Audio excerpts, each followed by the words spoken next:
Hi guys, welcome to my channel. Alrighty, so last week we ranked romance book tropes. This week I kind of want to rank fantasy book tropes.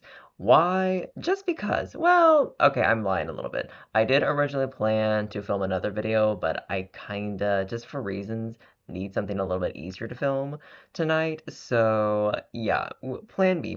We are instead going to be ranking some fantasy tropes. And before we get started, I of course want to take you through what the tiers are and what they mean. So if you watched my last video, you already know what these tiers are, but just for anyone that is new, let's run through them really quick. First up at the top, we have Icon, Legend, the Moment, aka tropes that I absolutely love. I love seeing these anytime that I see them in a book, like they are just some of my all-time favorites. You, I like, aka tropes that I like, but they're not like absolutely favorites. Like, but I still like them a lot. You can sit with us, aka tropes that like I can take them or leave them. Like if they're there, it's okay, I like them, but if they're not there, it's whatever. And then we have, well, no, aka tropes, do I like them? Well, no, I don't really like these tropes.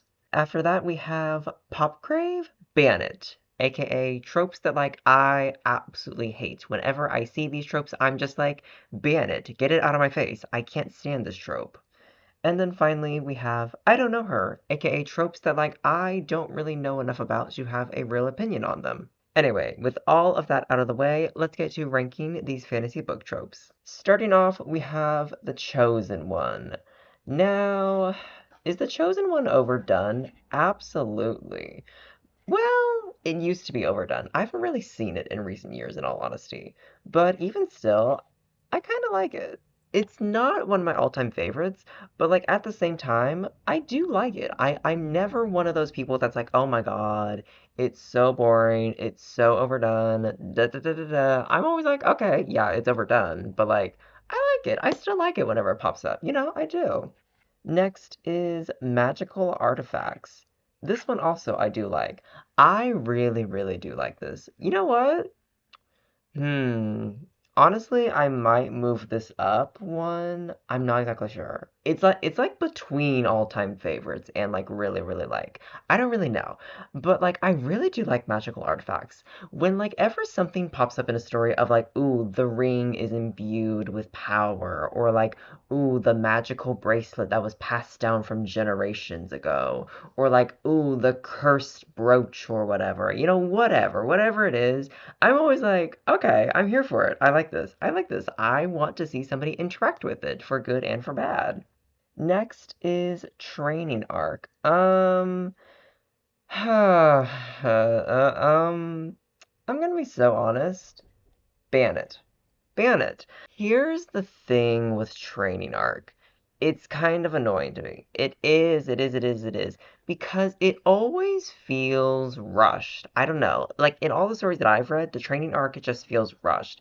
Like it always feels like the main character going in for like one lesson and then all of a sudden it's like, okay, I've had one lesson with my mentor and now I'm a world-class assassin or whatever.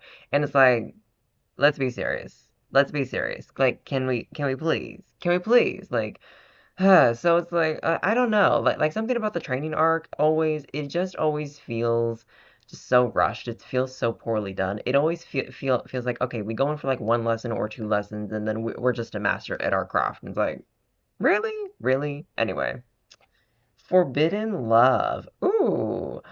Ah, I do like Forbidden Love. I'm sorry. I really do. I really do. Forbidden Love is going to go in Icon Legend in the moment, and so is Magical Artifacts. I'm making an adjustment. I really do like Forbidden Love. I'm sorry. I'm sorry. Something about Forbidden Love where it's just like some outside force is keeping the couple from being together. I don't know. Something about it is just interesting to me. It's always interesting to me, even if it's just something redundant, like, oh, the parent that doesn't want the son to marry the peasant daughter or whatever. Like, no, you have to marry someone of richer status. Even just something basic like that. It's always like, ooh, tension, drama, mess. I like it. I really do. I like Forbidden Love. Evil Overlord. Oh, Icon Legend the moment. I love an evil overlord. I really, really do. Not many people do evil overlords nowadays. Nowadays most villains are like, actually complex and depthful and they're like, stuff like that. But like just somebody who is evil for the sake of evil and they are just like larger than the world and just so theatrical. I love an evil overlord. I really, really do. Like give me the drama, give me the theatrics, give me just the performance of it all, darling. I love an evil overlord. I really, really do. Secret societies slash cities. You can sit with us. You can sit with us.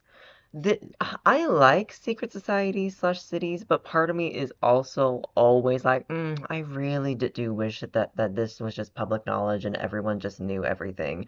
I I don't know, something in me is always just like that. I'm always like, whenever a book is like, ooh, the witches and the warlocks side of society is kept from the non-magical world. I'm always just like, well, what if magic was known to everybody? Like that would be fun too. But like but like just overall though, taking the trope as it is, I do like secret societies and cities. Like something about it is interesting. It is cool. So like, you know what, you can sit with us. Time travel. Generally no. Generally no. I don't know. Something about time travel, I don't hate it, but I'm also always like, okay, like, okay. I don't know. Like, I never hate it, but I'm always like, just like, I don't love this. Like we could have done something else. I don't know. I don't know. Anyway. Hero's Journey. Girl, that's a classic. That's a classic. I love a hero's journey. I really, really do. Like, I don't know what else to say about it. I really do like a classic sometimes. I really, really do. Trio slash fellowship. You can sit with us. It's like, why not? Sure, what the hell, sure. Give the main characters like two friends. Why not? Sure. Okay. Cursed object. Ooh, I mentioned this with magical artifacts, but I do love a cursed object. I really, really do. Like, something about just like, ooh, bitch. The fucking scroll was enchanted with evil dark magic 1,000 years ago. Don't fucking touch it. Ooh, I'm gonna touch it. No, bitch, don't fucking touch it. Something about it, I like it. Something about it is just, cause inevitably somebody is going to touch the fucking cursed, a dark, deathly, powerful ring or whatever. Like, somebody's going to touch it. Somebody is going to interact with it, and all hell's going to break loose. And it's just like, oh, the drama. I like it. I like the mess. I don't know. Anyway, parallel worlds. Hmm. It like, it, it, anyway. Anyway, the quest. No. I'm so sorry, y'all. I'm sorry. Here's the thing. The quest, the quest in question usually goes hand in hand with like medieval Europe fantasy. I don't like it. I don't like it. I don't like it. It's boring to me. It's boring to me. Everything about medieval Europe fantasy, including like, all the knights and quests and whatever, blah, blah, blah, blah, blah. It's boring to me. It's boring to me. It anyway. Speaking of which, medieval settings. I'm gonna say it, ban it. I'm sorry. I'm sorry. That one will get me sent to the Judas Cradle, bitch, but like ban it. Ban it. I'm sorry. I can't stand medieval settings. I've never liked medieval settings. Even since I was a small child, I've never liked medieval settings. Medieval settings to me are just boring. They are so fucking boring. I'm so sorry. Literally any other time period is more interesting. From like literally just anything. Like I don't know, like 20th century, 1800s, 1700s, like prehistoric times, ancient Egypt times. I don't know. Like literally just pick any other time period that is not medieval Europe. And I'm like, okay, I'm more interested in this because like I don't know, something about medieval Europe is just like it's so boring to me. Now, having said that, medieval settings in like other countries, in like other continents, like for example, like I don't know, like medieval Japan or something. That's more interesting. That's like, okay, I'm not completely bored right off the bat. Like I'll read this. Like I'm kind of interested in this. So like medieval other places, it's like, okay, I'm here for it. But like medieval Europe, which is the most common medieval setting, ban it. I'm sick and tired of medieval settings. Plot armor. I say this as a Star Wars fan, especially as someone whose favorite Star Wars character is Ahsoka Tano. Ban it. Ban it. Ban it. I'm so sorry. Ban it. Like I hate plot armor. It's just okay. You know what? Sometimes plot armor, when it happens to like my favorite character, I'm like, okay, I will jump through hoops to justify this. Like, why not? I will jump through hoops to justify this because my favorite character is still alive and yours is not, so I win. But like when it's someone that I don't like, even if it's the main character, if I just can't stand them, I'm just like, okay, you should have died like 50 times. Why are you still breathing? Sorry. Yeah, truly. Especially in times where it's like the main character just does nothing to get out of the bad situation, like it like some like they're about to die or whatever, and some external force comes in at the right exact perfect moment and saves them or hands them the exact fucking thing that they need to get out of the bad situation. I'm just like, girl, you should have just drowned. You should have been stabbed. You should have died. You should have just bled out. I'm so sorry. Like, no, I hate plot armor like that. Anyway, humble beginnings. You can sit with us.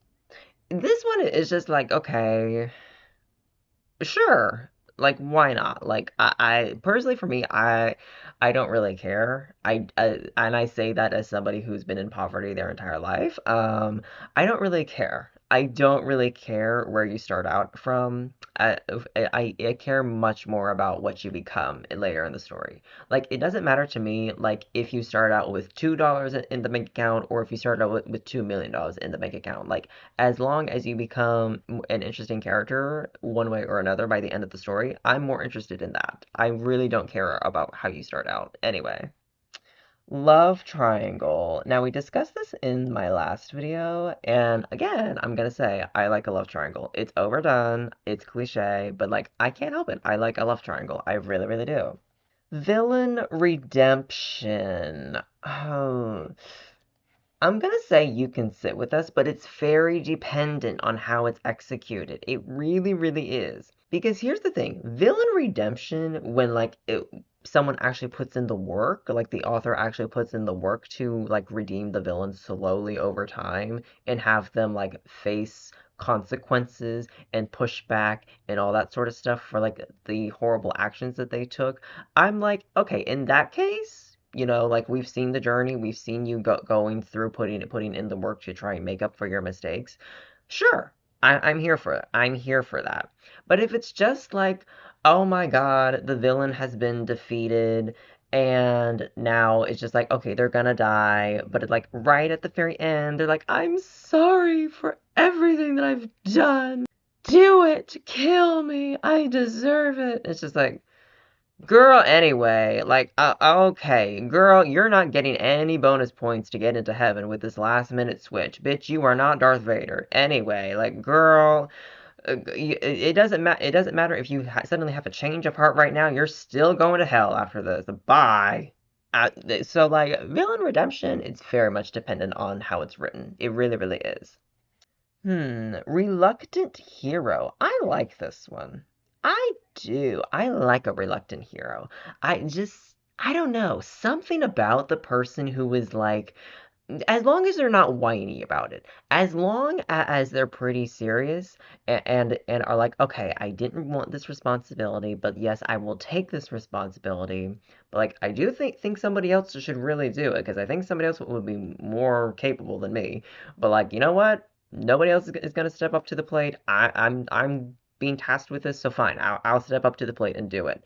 I like that. I like that. But if it's something where like the main character is just so whiny and it's just like you have been prophesized to be the chosen one to lead the rebellion to do this and that and that and the main character is just like, "But me?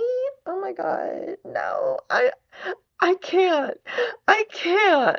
Uh, I'm so weak. Why would the gods choose me to do that? Oh my God. Why? Why?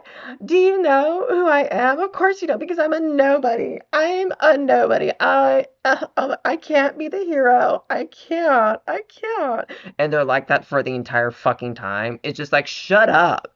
It's just like, oh my God, fine. Fuck the prophecy or whatever. Like, if you don't want it this fucking badly, move over and let the side character do it. Like, girl, anyway. Oh my God. So, like, most of the time I do like a reluctant hero, but there are some times where I'm just like, okay, get the fuck off my page. Like, you know. Femme Fatale. Now, here's the thing. Femme Fatale is not the same, in my opinion, as like Girl Boss. Girl Boss is very much like strong, independent woman, uh, rising up to lead an army, written by women. That's so she's like a more fleshed out, realistic character or something, or like just someone more normal, like an actual human being type of character. That's what a girl boss is to me. A strong woman who rises up or whatever and like saves the day or whatever. A strong female hero. Femme fatale, in my opinion, though, is different. Femme fatale is kind of just like the like male fantasy, the like straight male fantasy of like, she's sexy, she's the bombastic bombshell or whatever, but she can kill you within an instant. She can kill you with her killer nails and look good doing it. She struts around in the 9-inch heels, but she can use those heels to step in your eyeball and kill you. And just like that's the difference that we're working with here. And so like femme fatale, I'm like, anyway, it's not appealing. It's not appealing. I'm sorry, femme fatale, ban it, ban it, ban it. Oh my God, like I can't stand it because it's always it's just so often like femme fatale is just like the definition of men rating women. It really really is. It's just I don't like it. Anyway, Lucky Novice. I don't know her. I don't know what this means. I'm so sorry. Someone in the comments, please tell me what the fuck Lucky Novice is. I have no idea what this is. Anyway, Magitech. Ooh, like technology infused with magic. I love this. It never really pops up, at least not in stories that I consume. It doesn't really pop up all that often, but like when it does, I'm just like, this is cool as fuck. This is cool as hell. Like, I want to know how this works. I want to know every little thing about the how this works. We can grind the plot to a fucking halt and spend like the next 5 pages explaining how this like smartwatch is infused with magic or whatever, and I'm here for it. I really, really am. I love magic tech. It's so fucking cool. It was all a dream. Ban it. I think most people agree with that. Ban it. Oh my God. There is nothing I hate more than like going on this whole entire amazing epic quest or whatever. And like, we finally reach the end. We finally reach our happily ever after. We've gotten so in love with the world, with the characters, with all of this sort of stuff. We love the lore and everything. And then at the like final a chapter or whatever, it's like, oh, it was all a dream. It was all a dream. Nothing was real. Like, the side characters were based on the a person's real life friends, but none of that actually happened. The dragon wasn't real. None of it was here. Blah blah blah blah. I hate it. I hate it. I find it lazy. It's lazy. It's stupid. I hate it. Ban it. It should be signed into law that like you should get like 5 years in jail if you write it was all a dream. I'm so sorry. Like yeah, we need to write that into law. We do. Anyway, ancient prophecy. I'm a basic bitch for ancient prophecy. I love it. I love it. I love it. I love it. I love it. I love ancient prophecy so much. It's so cool. I'm so sorry. I don't care what the fuck the prophecy says. The prophecy could be even something annoying, like, oh my God, 1,000 years ago, it was destined in the stars that you and this other person would meet, and you would be fated mates or whatever. Like, even though it's something like that I hate, it's still like ancient prophecy. I can't hate the trope itself. I love ancient prophecy. I'm sorry, no matter what the prophecy is, I love it. I love it. I love it. Back from the dead. You can sit with us. I don't really care. I don't really care one way or another. Like, if it happens, it's cool. If it doesn't happen, I'm not crying about it. Like, I don't really care. Like, okay, we stand necromancy, I guess. Like, I guess, sure. Hidden royalty. You can sit with us cautiously at the far end of the table. You can. You can. Here's why. I like the drama. I like the mess. I do. I like the mess of like, ooh, you thought that you were going to inherit the throne, but no, bitch. We just found somebody who was like the lost princess or whatever. Like she's going to inherit her throne now. So get the fuck over it. Ooh, I like it. I like it. It's mess. It's drama. It's drama. But there are a lot of times, there are quite a few instances where it's like done for the sake of being a twist. And it doesn't really add anything of interest. It's just a twist for the sake of twisting. And it's just like in those sort of instances, it's just like, did we really need this? Like, did we really need this? I don't know. Like, anyway, like we couldn't have come up with a better twist. Anyway, so like sometimes I really like hidden royalty, and other times I'm just like, girl, anyway. So anyway, mentor. You can sit with us. I mean, I don't really care. I don't really have any real thoughts on mentor. I don't. Anyway, magic school. I like it. I do. I like a magic school. I know no one is really allowed to do magic schools anymore because of a certain series that we will not name. But like in general, I like a magic school. I wish more authors, especially in the traditional space, were allowed to do it. I really, really do. Like I don't know, something about just like a school dedicated to magic, especially if it's like a boarding school. I like the setting. I do. I find it fun. I find it whimsical. I find it charming. I find it cozy. I like it. I find it fun. So like, you know what? Bring back magic schools. Please, please bring back magic schools. Good versus evil. I'm gonna put this one in you I like. Here's the thing.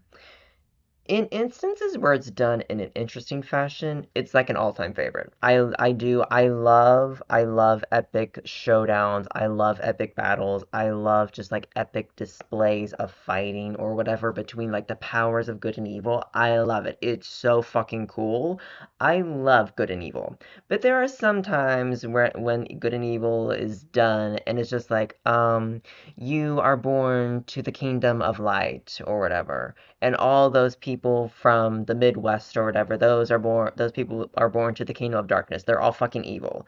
And we are born to like the enchanted realm. So like we're all the good bitches. Okay, we are. We're all the nice people. But the people who were born over there, they're all the evil bitches. And it's our duty to kill them all. It's just like in that instance, I'm just like, girl, shut the fuck up.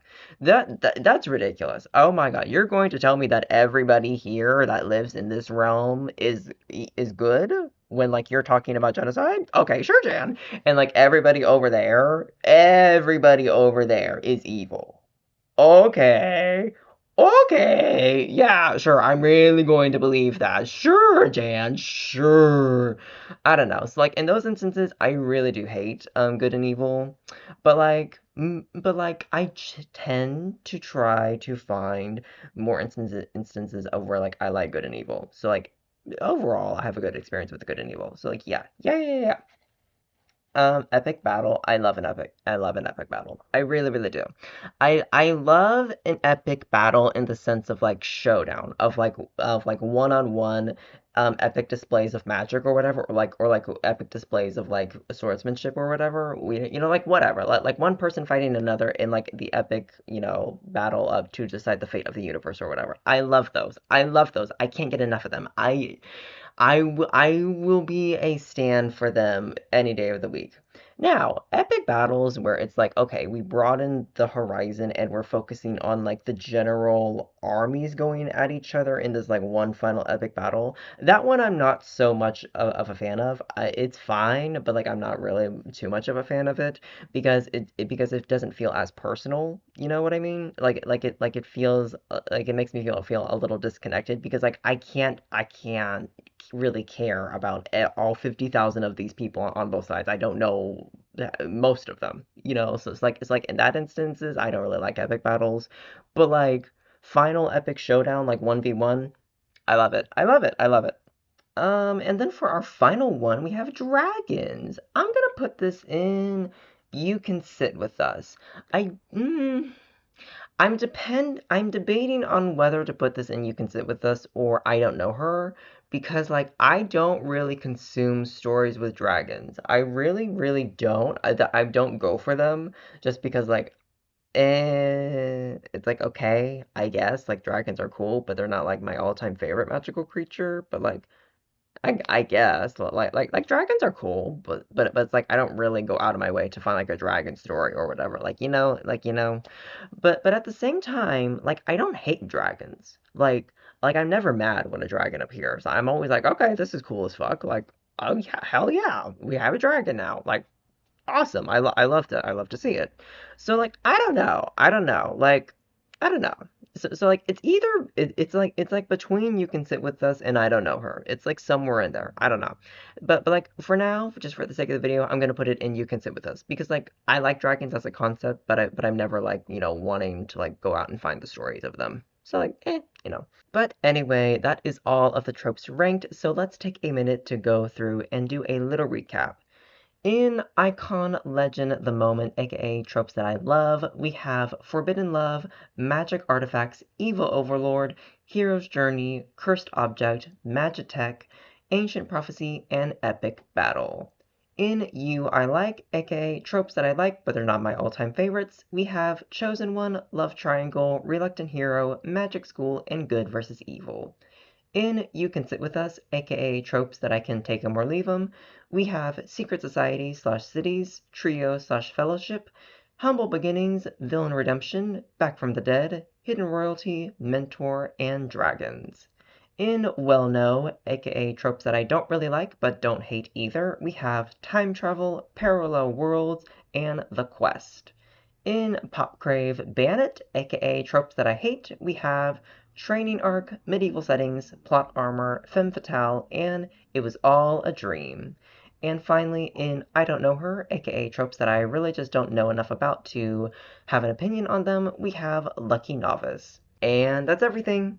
If you enjoyed this video, please give it a like, subscribe, and tell me in the comments what you thought of this video, what you thought of my opinions on these tropes, what you thought of these tropes themselves, and just, yeah, generally anything that you have to think about this whole entire thing that we discussed today. Anyway, I will talk to you guys next time. Bye!